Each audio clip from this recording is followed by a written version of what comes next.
కొన్ని అభ్యంతరాలు. అవే గనుక పునాది అయితే, నేను ముందుకు వెళ్లే ముందు ఆ పునాదిని పటిష్టం చేయడం మంచిది.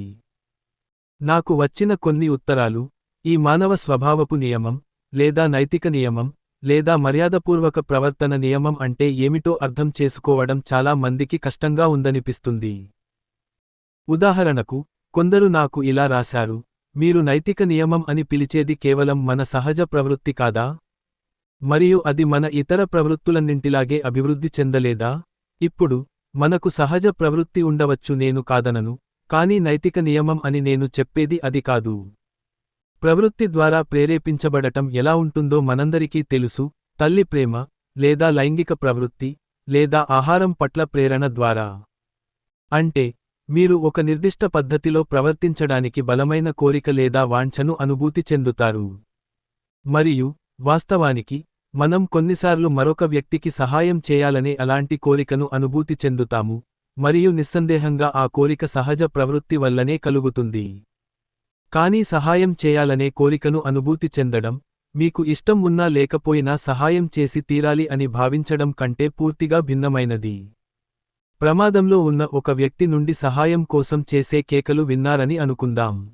మీరు బహుశా రెండు కోరికలను అనుభూతి చెందుతారు, ఒకటి సహాయం చేయాలనే కోరిక, మీ సహజ ప్రవృత్తి వల్ల, మరొకటి ప్రమాదం నుండి దూరంగా ఉండాలనే కోరిక, ఆత్మరక్షణ ప్రవృత్తి వల్ల. కాని ఈ రెండు ప్రేరణలతో పాటు, మీ లోపల మూడవ విషయానికి ఒకటి ఉందని మీరు కనుగొంటారు, అది పారిపోవాలనే ప్రేరణను అణచివేసి సహాయం చేయాలనే ప్రేరణను అనుసరించాలని మీకు చెబుతుంది. ఇప్పుడు, ఈ రెండు ప్రేరణల మధ్య తీర్పు తీర్చి, దేనిని ప్రోత్సహించాలో నిర్ణయించే ఈ విషయానికి, అది స్వయంగా ఆ రెండింటిలో ఒకటి కాలేదు. అలా అయితే ఒక నిర్దిష్ట క్షణంలో పియానోపై ఒక స్వరమే వాయించమని, మరొకటి కాదని మీకు చెప్పే సంగీత నోట్స్, కీబోర్డ్లోని స్వరాలలో ఒకటి అని చెప్పినట్లే ఉంటుంది. నైతిక నియమం మనం ఏ రాగాన్ని వాయించాలో చెబుతుంది, మన సహజ ప్రవృత్తులు కేవలం స్వరాలు మాత్రమే. నైతిక నియమం కేవలం మన సహజ ప్రవృత్తులలో ఒకటి కాదని చూడటానికి మరొక మార్గం ఇది. రెండు సహజ ప్రవృత్తులు సంఘర్షణలో ఉన్నప్పుడు, మరియు ఒక జీవి మనస్సులో ఆ రెండు ప్రవృత్తులు తప్ప మరేమీ లేనప్పుడు, స్పష్టంగా ఆ రెండింటిలో బలమైనదే గెలవాలి. కానీ మనం నైతిక నియమం గురించి అత్యంత స్పృహతో ఉన్న క్షణాలలో, అది సాధారణంగా ఆ రెండు ప్రేరణలలో బలహీనమైన దాని పక్షాన నిలబడమని మనకు చెబుతున్నట్లు అనిపిస్తుంది. ఉదాహరణకు, మునిగిపోతున్న వ్యక్తికి సహాయం చేయాలనే దానికంటే మీరు సురక్షితంగా ఉండాలని ఎక్కువగా కోరుకుంటారు, కానీ నైతిక నియమం ఏదేమైనా అతనికి సహాయం చేయమని మీకు చెబుతుంది. మరియు సహజంగా ఉన్న ప్రేరణను అణచి సరైన ప్రేరణను చేయడానికి ప్రయత్నించమని అది మనకు తరచుగా చెబుతుంది కదా? నా ఉద్దేశ్యం, సరైన పని చేయడానికి తగినంత ప్రేరణను పొందడం కోసం, మన ఆదర్శాలను మేల్కొలపడం ద్వారా మరియు మనలో కరుణను రేకెత్తించడం ద్వారా సహజ ప్రవృత్తిని ఉత్తేజపరచడం మన కర్తవ్యం అని మనం తరచుగా భావిస్తాము. కానీ ఒక సహజ ప్రవృత్తిని ఉన్నదానికంటే బలంగా చేయడానికి మనం పూనుకున్నప్పుడు, మనం స్పష్టంగా సహజ ప్రవృత్తితో పనిచేయడం లేదు. నీ సహజ ప్రవృత్తి నిద్రపోతోంది. దానిని మేల్కొలుపు అని మీకు చెప్పేది, స్వయంగా సహజ ప్రవృత్తి కాజాలదు. పియానోపై ఏ స్వరాన్ని బిగ్గరగా వాయించాలో మీకు చెప్పే నోట్స్, స్వయంగా ఆ స్వరమే కాజాలదు.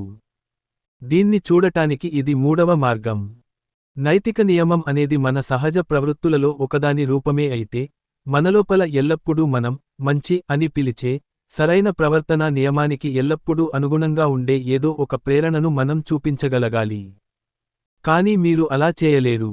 మన ప్రేరణలలో ఈ ఒక్కదానిని ఎప్పుడూ అణచివేయమని నైతిక నియమం చెప్పదు మరియు ఈ ఒక్కదానినో ఎల్లప్పుడూ ప్రోత్సహించమని అది చెప్పదు. మన ప్రేరణలలో కొన్ని, ఉదాహరణకు మాతృ ప్రేమ లేదా దేశభక్తి, మంచివని, మరికొన్ని, లైంగిక కోరిక లేదా పోరాట ప్రవృత్తి వంటివి చెడ్డవని అనుకోవడం పొరపాటు. పోరాట ప్రవృత్తిని లేదా లైంగిక కోరికను నియంత్రించాల్సిన సందర్భాలు, మాతృ ప్రేమను లేదా దేశభక్తిని నియంత్రించాల్సిన సందర్భాల కంటే కొంచెం ఎక్కువగా ఉంటాయని మాత్రమే దీని అర్థం. కానీ ఒక వివాహితుడు తన లైంగిక ప్రేరణను ప్రోత్సహించడం, మరియు ఒక సైనికుడు పోరాట ప్రవృత్తిని ప్రోత్సహించడం తమ కర్తవ్యంగా ఉండే పరిస్థితులు కూడా ఉన్నాయి. అలాగే, ఒక తల్లికి తన సొంత పిల్లలపై ఉన్న ప్రేమను లేదా ఒక వ్యక్తికి తన సొంత దేశంపై ఉన్న ప్రేమను అణచివేయాల్సిన సందర్భాలు కూడా ఉన్నాయి, లేకపోతే అవి ఇతరుల పిల్లల పట్ల లేదా ఇతర దేశాల పట్ల అన్యాయానికి దారితీస్తాయి. ఖచ్చితంగా చెప్పాలంటే మంచి మరియు చెడు ప్రేరణలు అంటూ ఏవీ లేవు. మరోసారి పియానో గురించి ఆలోచించండి. దానిపై సరైన స్వరాలు మరియు తప్పు స్వరాలు అని రెండు రకాల స్వరాలు ఉండవు. ప్రతి ఒక్క స్వరం ఒక సమయంలో సరైనదిగా, మరో సమయంలో తప్పుగా ఉంటుంది. నైతిక నియమం అనేది ఈ ఒక్క సహజ ప్రవృత్తి లేదా ప్రవృత్తుల సమూహం కాదు, అది ప్రవృత్తులను నియంత్రించడం ద్వారా ఒక రకమైన రాగాన్ని, మనం మంచితనం లేదా సరైన ప్రవర్తన అని పిలిచే రాగాన్ని, సృష్టించే ఒక విషయానికి. ఈ విషయానికి చాలా ఆచరణాత్మక ప్రాముఖ్యతను కలిగి ఉంది. మీరు చేయగల అత్యంత ప్రమాదకరమైన పని ఏమిటంటే, మీ స్వభావంలోని ఏదో ఒక ప్రేరణను తీసుకుని, దానిని మీరు ఏది ఏమైనప్పటికీ అనుసరించాల్సిన విషయంగా భావించడం. వాటిలో ఏ ఒక్కదానిని మనం సంపూర్ణ మార్గదర్శిగా చేసుకున్నా, అది మనల్ని రాక్షసులుగా మార్చకుండా ఉండదు. సాధారణంగా మానవత్వం కలిగి ఉండటం సరైనది అని మీరు అనుకోవచ్చు, కానీ అది కాదు. మానవత్వం కోసమే అనే నెపంతో మీరు న్యాయాన్ని విస్మరిస్తే, ఒప్పందాలను ఉల్లంఘించడం మరియు విచారణలలో సాక్ష్యాలను తారుమారు చేయడం వంటివి చేస్తారు. చివరికి మీరు ఒక క్రూరమైన మరియు నమ్మకద్రోహి అయిన వ్యక్తిగా మారిపోతారు. ఇతరులు నాకు ఇలా రాశారు, మీరు నైతిక నియమం అని పిలిచేది కేవలం ఒక సామాజిక ఆచారం కాదా? అది విద్య ద్వారా ఇతరుల నుండి నేర్చుకోవటం ద్వారా మనలో నింపబడిన విషయానికి కాదా? ఇక్కడ ఒక అపార్థం ఉందని నేను అనుకుంటున్నాను. ఆ ప్రశ్న అడిగే వ్యక్తులు, మనం ఒక విషయాన్ని తల్లిదండ్రులు మరియు ఉపాధ్యాయుల నుండి నేర్చుకుంటే, అది కేవలం మానవ సృష్టే అయి ఉండాలని సాధారణంగా భావిస్తారు. కానీ వాస్తవానికి అది నిజం కాదు. మనమందరం పాఠశాలలో ఎక్కాల పట్టికను నేర్చుకున్నాము. ఒక నిర్జన ద్వీపంలో ఒంటరిగా పెరిగిన బిడ్డకు అది తెలిసి ఉండదు. కానీ గుణకార పట్టిక కేవలం ఒక మానవ ఆచారం, మానవులు తమ కోసం తాము సృష్టించుకున్నది మరియు వారు కోరుకుంటే దానిని భిన్నంగా కూడా సృష్టించి ఉండేవారు అని దీని అర్థం కాదు కదా. మనం మర్యాదపూర్వక ప్రవర్తన నియమాన్ని తల్లిదండ్రులు, ఉపాధ్యాయులు, స్నేహితులు మరియు పుస్తకాల నుండి నేర్చుకుంటామని నేను పూర్తిగా అంగీకరిస్తున్నాను. మనం మిగతావన్నీ నేర్చుకున్నట్లే. కానీ మనం నేర్చుకునే కొన్ని విషయాలు కేవలం ఆచారాలు మాత్రమే, అవి భిన్నంగా కూడా ఉండవచ్చు. మనం రహదారికి ఎడమ వైపున నడవడం నేర్చుకుంటాము, కానీ కొన్ని చోట్ల కుడి వైపున నడవడం కూడా నియమంగా ఉండవచ్చు. అయితే వాటిలో కొన్ని, గణితం లాంటివి, మార్చటానికి వీలవని అందరికి వర్తించే నిజమైన సత్యాలు. మానవ స్వభావ నియమం ఏ వర్గానికి చెందుతుంది అనేదే ప్రశ్న. అది గణితం వలె అదే వర్గానికి చెందుతుందని చెప్పడానికి రెండు కారణాలు ఉన్నాయి. మొదటిది, నేను మొదటి అధ్యాయంలో చెప్పినట్లుగా, ఒక కాలం లేదా దేశం యొక్క నైతిక భావనలకు మరియు మరొక కాలం లేదా దేశం యొక్క నైతిక భావనలకు మధ్య తేడాలు ఉన్నప్పటికీ, ఆ తేడాలు నిజంగా అంత పెద్దవి కావు, చాలా మంది ఊహించినంత పెద్దవి అస్సలు కావు, మరియు వాటన్నింటిలోనూ అదే నియమం కొనసాగడాన్ని మీరు గుర్తించవచ్చు. అయితే కేవలం ఆచారాలు, రహదారి నియమం లేదా ప్రజలు ధరించే బట్టల రకం వంటివి, ఏ మేరకు అయినా భిన్నంగా ఉండవచ్చు. రెండవ కారణం ఇది. ఒక ప్రజల నైతికతకు మరియు మరొక ప్రజల నైతికతకు మధ్య ఉన్న ఈ తేడాల గురించి మీరు ఆలోచించినప్పుడు, ఒక ప్రజల నైతికత మరొకరి కంటే ఎప్పుడైనా మంచిదిగా లేదా చెడ్డదిగా ఉంటుందని మీరు అనుకుంటున్నారా? ఆ మార్పులలో ఏదైనా ప్రోగ్రెస్ ఉందా? లేదా?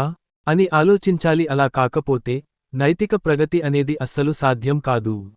ప్రగతి అంటే కేవలం మారడం కాదు, మంచి కోసం మారడం. ఏ నైతిక భావాల సమితి కూడా మరొకదాని కంటే ఎక్కువ నిజమైనదిగా లేదా మంచిదిగా లేకపోతే, అనాగరిక నైతికత కంటే నాగరిక నైతికతను, లేదా నాజీల నైతికత కంటే క్రైస్తవ నైతికతను ఇష్టపడటంలో అర్థం ఉండదు. వాస్తవానికి, మనమందరం కొన్ని నైతికతలు ఇతరుల కంటే మెరుగైనవని నమ్ముతాము. తమ కాలంలోని నైతిక భావాలను మెరుగుపరచడానికి ప్రయత్నించిన కొందరు వ్యక్తులను మనం సంస్కర్తలు లేదా మార్గదర్శకులు అని పిలుస్తాము. వారు తమ చుట్టుపక్కల వారి కంటే నైతికతను బాగా అర్థం చేసుకున్నారని మనం నమ్ముతాము. సరే, అయితే ఒక నైతిక భావాల సమితి మరొకదాని కంటే మెరుగైనది అని మీరు చెప్పిన క్షణంలో, వాస్తవానికి, మీరు వాటి రెండింటినీ ఒక ప్రమాణంతో కొలుస్తున్నారు. వాటిలో ఒకటి మరొకదాని కంటే ఆ ప్రమాణానికి మరింత దగ్గరగా ఉందని చెబుతున్నారు. కానీ రెండు విషయాలను కొలిచే ప్రమాణం ఆ రెండింటి కంటే భిన్నమైనది. వాస్తవానికి, మీరు ఆ రెండింటినీ ఏదో ఒక వాస్తవ నైతికతతో పోల్చుతున్నారు. ప్రజలు ఏమనుకున్నా దానికి అతీతంగా ఒక నిజమైన ధర్మం అనే విషయానికి ఉందని, మరియు కొందరి ఆలోచనలు ఇతరుల కంటే ఆ నిజమైన ధర్మానికి దగ్గరగా ఉంటాయని అంగీకరిస్తున్నారు. లేదా ఇలా చెప్పండి. మీ నైతిక భావాలు మరింత నిజమైనవిగా, మరియు నాజీలవి తక్కువ నిజమైనవిగా ఉండగలిగితే, అవి దేని గురించి నిజంగా ఉన్నాయో చెప్పడానికి ఏదో ఒకటి, ఒక వాస్తవ నైతికత ఉండి తీరాలి. న్యూయార్క్ గురించిన మీ ఆలోచన నా ఆలోచన కంటే ఎక్కువ నిజం లేదా తక్కువ నిజం కావడానికి కారణం ఏమిటంటే, న్యూయార్క్ అనేది ఒక నిజమైన ప్రదేశం, అది మన ఇద్దరి ఆలోచనలకు అతీతంగా ఉనికిలో ఉంది. మనలో ప్రతి ఒక్కరూ న్యూయార్క్ అని అన్నప్పుడు, ప్రతి ఒక్కరూ కేవలం నేను నా తలలో ఊహించుకుంటున్న పట్టణం అని మాత్రమే అర్థం చేసుకుంటే, మనలో ఒకరి ఆలోచనలు మరొకరి కంటే ఎలా ఎక్కువ నిజమైనవి అవుతాయి? అక్కడ నిజం లేదా అబద్ధం అనే ప్రశ్నే ఉండదు. అదే విధంగా, నైతిక ప్రవర్తన నియమం అంటే కేవలం ప్రతి దేశం ఆమోదించేది ఏదైతే అది అని అర్థమైతే, ఏ దేశమైనా తన ఆమోదంలో మరొక దేశం కంటే ఎప్పుడైనా ఎక్కువ సరైనదిగా ఉందని చెప్పడంలో అర్థం ఉండదు. ప్రపంచం నైతికంగా మంచిగా లేదా నైతికంగా చెడుగా మారగలదని చెప్పడంలో కూడా అర్థం ఉండదు. కాబట్టి నేను ముగించేదేమిటంటే, మర్యాదపూర్వక ప్రవర్తన గురించి ప్రజల ఆలోచనల మధ్య తేడాలు, అసలు ప్రవర్తనకు సంబంధించిన నిజమైన సహజ నియమం ఏదీ లేదని మిమ్మల్ని తరచుగా అనుమానించేలా చేసినప్పటికీ, ఈ తేడాల గురించి మనం ఆలోచించాల్సిన విషయాలు వాస్తవానికి దీనికి పూర్తి వ్యతిరేకమైనదాన్నే నిరూపిస్తాయి. కానీ ముగించే ముందు ఒక్క మాట. నేను కొంతమందిని కలిశాను, వారు నైతికతలోని తేడాలకు మరియు వాస్తవాల గురించిన నమ్మకాలలోని తేడాలకు మధ్య తేడాను గుర్తించనందున, ఈ తేడాలను అతిశయోక్తిగా చెబుతారు. ఉదాహరణకు, ఒక వ్యక్తి నాతో ఇలా అన్నాడు, 300 సంవత్సరాల క్రితం ఇంగ్లాండ్లో ప్రజలు మంత్రగత్తెలను చంపేవారు. దానినే మీరు మానవ స్వభావ నైతిక నియమం లేదా సరైన ప్రవర్తన అని అంటారా? కానీ మనం మంత్రగత్తెలను ఉరితీయకపోవడానికి కారణం, మనం అలాంటివి ఉన్నాయని నమ్మకపోవడమే. ఒకవేళ మనం నమ్మితే, ఒకవేళ దెయ్యానికి తమను తాము అమ్ముకుని, దాని నుండి అతీంద్రియ శక్తులను పొంది, ఆ శక్తులను ఉపయోగించి తమ పొరుగువారిని చంపే లేదా వారిని పిచ్చివాళ్లను చేసే లేదా చెడు వాతావరణాన్ని కలిగించే వ్యక్తులు ఉన్నారని మనం నిజంగా భావిస్తే ఖచ్చితంగా ఎవరైనా మరణశిక్షకు అర్హులైతే, ఈ నీచమైన ద్రోహులే దానికి అర్హులని మనమందరం అంగీకరించమా? ఇక్కడ నైతిక సూత్రంలో ఎలాంటి తేడా లేదు. తేడా కేవలం వాస్తవ విషయానికి సంబంధించింది మాత్రమే. మంత్రగత్తెలను నమ్మకపోవడం అనేది జ్ఞానంలో ఒక గొప్ప పురోగతి కావచ్చు. అయితే, వారు ఉన్నారని మీరు భావించనప్పుడు వారిని శిక్షించకుండా ఉండటంలో ఎలాంటి నైతిక పురోగతి లేదు. ఇంట్లో ఎలుకలు లేవని తెలిసి ఎలుకల బోనులను పెట్టడం మానేసిన ఒక వ్యక్తిని మీరు జంతుప్రేమికుడు అని పిలవరు.